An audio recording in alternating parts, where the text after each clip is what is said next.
Let's talk about Kasey Kahne's sudden NASCAR return, Jimmy Johnson's takeover of Legacy Motor Club, this week's Rockingham test, and more in today's episode.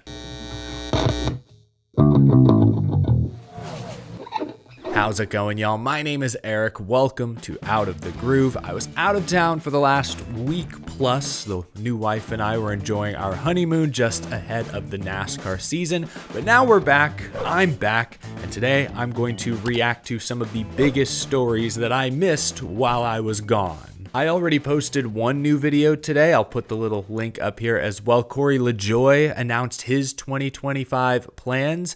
We'll start with LaJoie in this video as well because there's one small detail I forgot to mention this morning. I should have mentioned this when talking about the psychology of race car drivers. You know how LaJoie seems to be cup at all cost, while other drivers throughout history have been more comfortable racing in Xfinity, trucks, modifieds, winning at those lower levels, building successful careers. LaJoie will drive part-time in the Cup Series this year in a Rick Ware Racing car with Stacking Pennies branding on it, when he could, according to him, have raced full-time in the Craftsman Truck Series for the McAnally-Hilgeman number 19 team. You know, the team that, with Christian Eckes, won 4 races this last year, made it to the championship 4, was deemed by many the championship favorite. That seat could have been LaJoie's. Yeah, he mentioned on his most recent episode of Stacking Pennies that he could have had that ride, he says,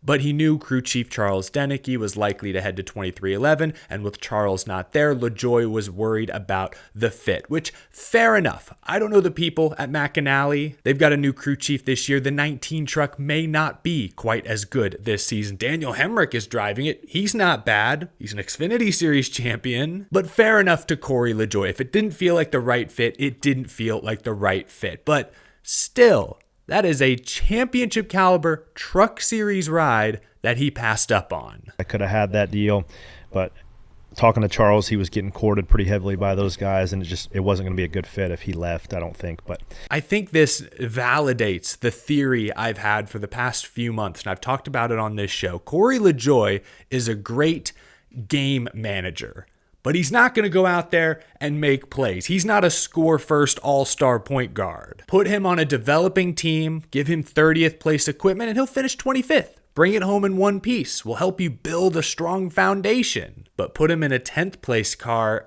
I'm not sure he has the confidence right now to go out and get you a top 5 consistently. I don't know if it's a confidence thing or what. LaJoie also has an opportunity with Amazon Prime over the summer to be part of their pre and post race coverage. I'm sure that was alluring to him. You can't do that likely and race full time in trucks. So he had to make a decision. I'm not saying LaJoie was wrong to choose part-time Cup over full-time trucks, but that he passed up on a championship caliber truck series ride is noteworthy, and I think does say something about the psychology of LaJoie. He doesn't speak for every race car driver, but it speaks again to what I talked about earlier today, that he is focused on the Cup Series at all costs. The premier, most prestigious racing series in America. That's where Corey wants to be. That's where his sponsors want to be. That's his goal. Everything else, not in his purview right now. Anyway, I should have mentioned that detail in my episode today.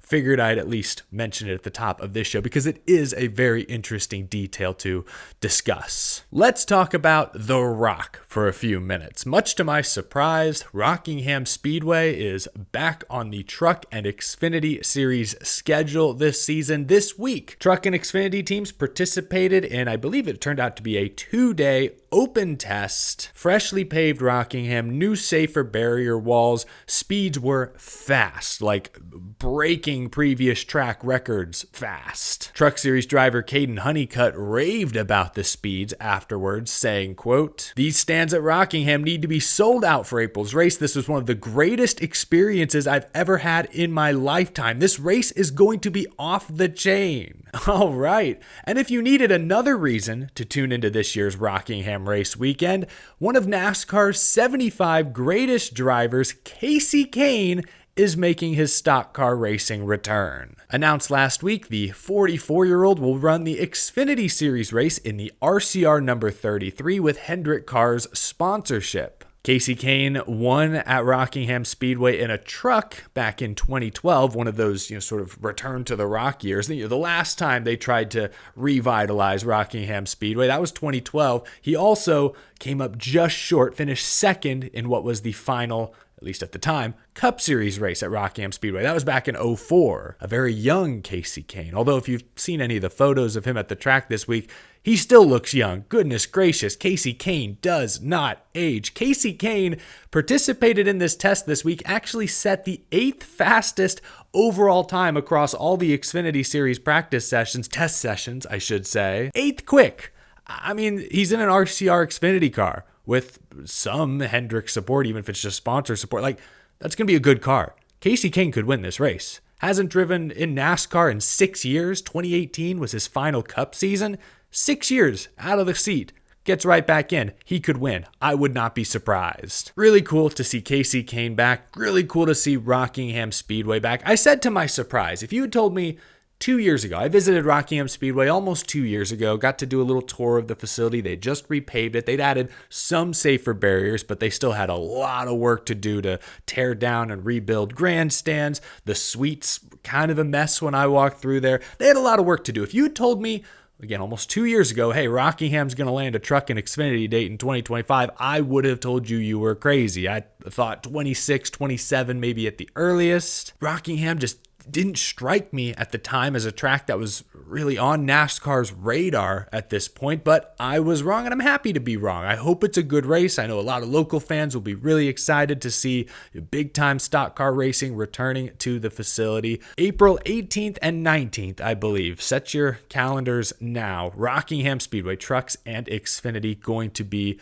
pretty darn surreal. Couple more topics I want to catch up on. Jimmie Johnson is now the majority owner of Legacy Motor Club. Maury Gallagher, known for GMS Racing, has sold off most of his shares to Knighthead Capital Management, an investment firm with reportedly over $9 billion worth of assets. Maury Gallagher will still be around, but his role is now more of team ambassador, similar to Richard Petty. Still involved with the team, but they're not calling the shots. Now Jimmie Johnson is the majority owner. He's in charge, more or less. A few notes from the announcement a few days ago. One, Jimmie Johnson said that this deal came together quite quickly, that originally the plan was for him to sort of grow his ownership role progressively over like a 3 to 5 year stretch. Instead, just after year 2, yeah, you own the thing now, Jimmy. You're in charge. The AP also reported that Jimmie Johnson is moving back to Charlotte, North Carolina, at least for a time. He's been living across the pond for the better part of a year plus, so that is a change. Johnson also mentioned expanding Legacy Motor Club beyond just NASCAR. He didn't offer any specifics besides saying that NASCAR is the team's current focus, but those comments are emblematic of a trend. Trackhouse Entertainment. That's not just NASCAR. They're in all sorts of other forms of motorsport, other entertainment. Shoot, even Corey LaJoie's new Stacking Pennies performance. He's sort of advertising that as being more of a brand. It's not just a race team. It could be anything, a media company, another sports team. It could be whatever you want it to be. Let your imagination run wild. That's a trend. It's going to take time, for me at least, to adjust to all of these larger ownership groups, these investment firms coming in. I mean, I remember when Fenway joined forces with Jack Roush. That was, I guess, a little unusual at the time, but now it's becoming the norm. I mean, Gainbridge buying into Spire, Josh Harris, the Harris Blitzer Group buying into Joe Gibbs Racing. Now you have Knighthead Capital Management with Legacy. It's great for the teams, I'm sure. Access to more cash, more connections, more resources. Like, take a look at the Harris Blitzer Group with Joe Gibbs Racing. That's how the Campbell's Soup brand relationship really formed. And we're going to see some of their products on the JGR cars throughout this year. So that's great. So it's not, I don't think it's a bad thing. Just as a fan, I like to know who's in charge. Say what you will about Richard Childress Racing, but anytime Richard Childress Racing puts out a statement, it reads like it was written by Richard Childress himself. Like, you know who's in charge over there, RC. Now with Legacy Motor Club, I mean, I guess Jimmy Johnson's in charge, but maybe he's being fed information by the faceless folks at Nighthead Capital Management. Like, when things go good, when things go bad, who's really in charge? Who's running the day-to-day? As long as those faces continue to be clear, defined, public, I'm good. Because as a fan, that's what I want to talk about. I want to hold people accountable when things go wrong, and I want to celebrate the right people when things are going great. You're not going to get me to cheer on Nighthead Capital Management, but Jimmy fans will cheer for Jimmy if they know he's responsible for the team's success. That's all I worry about, I guess, but what's good for the team's business is good with me. Jimmy Johnson, on paper now, is the majority owner of Legacy Motor Club. I'm hopeful, cautiously optimistic this team takes a step forward in 2025. I still think Eric Jones is a good driver. I think John Hunter Nemechek is fast. Is he refined? TBD. They've made so many changes on the competition side, though. They've moved Ben Bayshore around. I think Travis Mack now is the crew chief for Nemechek. Chad Johnston's been brought in. Who else? I had that whole flow chart last year. I lost it. I don't remember where. They've made so many changes. It's hard to keep track of. The one thing that's most important, though, is that now Legacy Motor Club has a full year of information they can refer to. They're a Toyota team, but they don't have a technical alliance with JGR. They don't have access to Joe Gibbs Racing's vast array of data, of information, the way 2311 does. Legacy's more or less doing it on their own. They have some help from Toyota, but Joe Gibbs Racing is where the real help sits. So they're on their own, but now they have a full year of notes that they can refer back to. Hopefully they can apply that data well in 2025 and take a small step forward. That should be the goal. I'm cautiously optimistic. We'll have to wait and see what happens. Jimmy Johnson, majority owner of Legacy Motor Club. How about that? Finally, we'll end with this.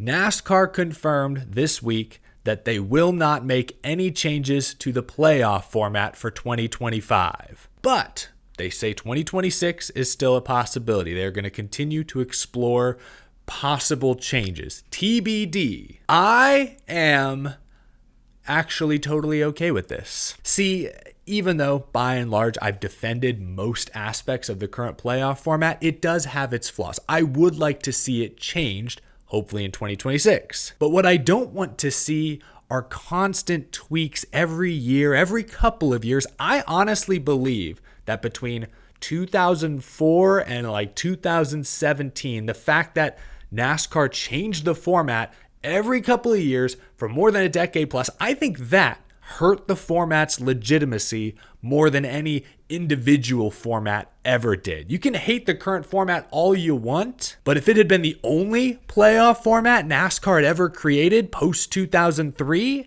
I think you'd be surprised. More people would have come around, would have accepted it than you may be willing to admit. But I think the fact that NASCAR continued to tweak it, refine it, sometimes completely overhaul it every couple of years, it became difficult to take the newest format seriously. Why should I care about this new format they just unveiled? They're going to change it next year or the year after. So while I do want NASCAR to change the playoffs, and I did a whole video in November explaining my perfect playoff compromise, I'm okay with them waiting until 2026 to make those changes. I don't want to see a couple of changes in 2025 and then more changes in 2026, because I think constantly changing it actually damages the legitimacy more than anything. Also, the 2025 schedule has already been released for months. It was going to be difficult to make major playoff format changes when the schedule's already out and tracks have already been planning campaigns, advertising around their specific dates and where they may fall within the playoff structure. So it was always going to be difficult to make any major changes this late in the game for 2025. I'm okay with NASCAR sitting on their hands, taking their time. I hope they make some notable changes for 2026. Namely, the one race winner take all finale needs to be nixed. I would prefer a 3-race round if we're going to keep doing the elimination style bracket. I'm not a big fan of winning you're in most instances. Anyway, I don't want to rattle through my whole complex, convoluted edits. I did a video about that last year. You can watch if you're so inclined. But I don't have a problem with NASCAR waiting to make changes. If they don't make any changes in 2026, I will be disappointed. But we have a whole year to discuss, to debate, to see what they decide. Anyway, y'all, that is going to do it for today's episode. Thank you so much for tuning in. Leave a comment down below if you agree with my playoff perspective. Are you looking forward to Rockingham? What do you expect from Legacy Motor Club this year? Leave a comment down below. Big thank you, by the way, to my very generous Patreon supporters. Have a great rest of your day, folks. I will talk to you again soon. Thank you so much for watching. Have a good one.